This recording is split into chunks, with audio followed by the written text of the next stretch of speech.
రాజ్యాంగం కోర్టు తీర్పులు సంప్రదాయాల ప్రకారమే ప్రతిపక్ష నేత హోదాను నిర్ధారించగలమని ఏపీ స్పీకర్ అయ్యన్న పాత్రుడు తెలిపారు.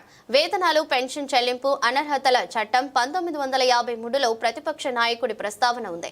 దాని ప్రకారం 10వ వంతు సీట్లు సాధించాలి. ఈ విషయంలో ఎస్సీసీ 12B ప్రకారం స్పీకర్ కు సర్వాధికారాలున్నాయి. ఈ సభలో ఏ పార్టీకి ప్రతిపక్ష హోదా లేదు. 5, 7, 8, 16, 17వ లోక్సభల్లోనూ ఆ హోదా దక్కలేదని చెప్పారు.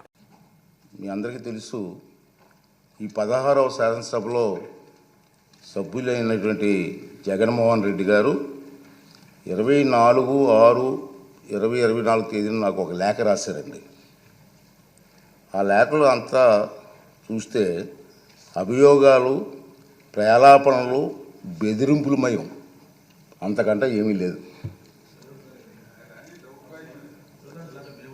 దానికి తోడు తనకు ప్రతిపక్ష నాయకుడి హోదా అర్హత ఉందంటూ అసంబద్ధ వాదన చేస్తున్నారు.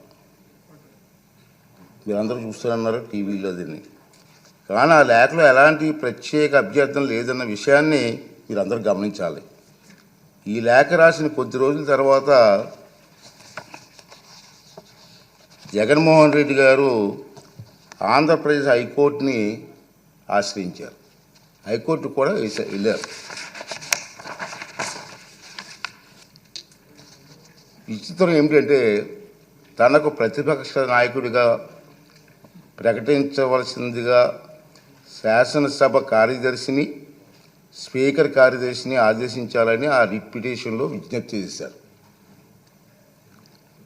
జగన్మోహన్ రెడ్డి గారు పిటిషన్ ఇంకా విచారణ అర్హత కలిగి ఉన్నదో లేదో అని నిర్ధారించే దశలోనే ఉంది. ఇంకా రిట్ పిటిషన్ వేసి అర్హత ఉందా లేదా మీకు అని చెప్పి ఆ దశలోనే ఇంకా ఉంది.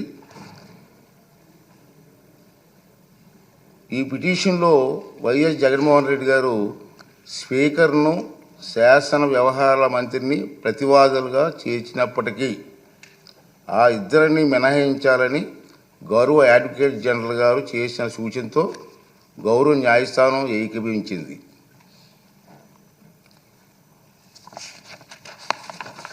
ఈ న్యాయ ప్రక్రియ కొలిక్కి వచ్చే వరకు వేచి చూద్దాం అనుకున్నాను నేను. ఇక కోర్టులో పెండింగ్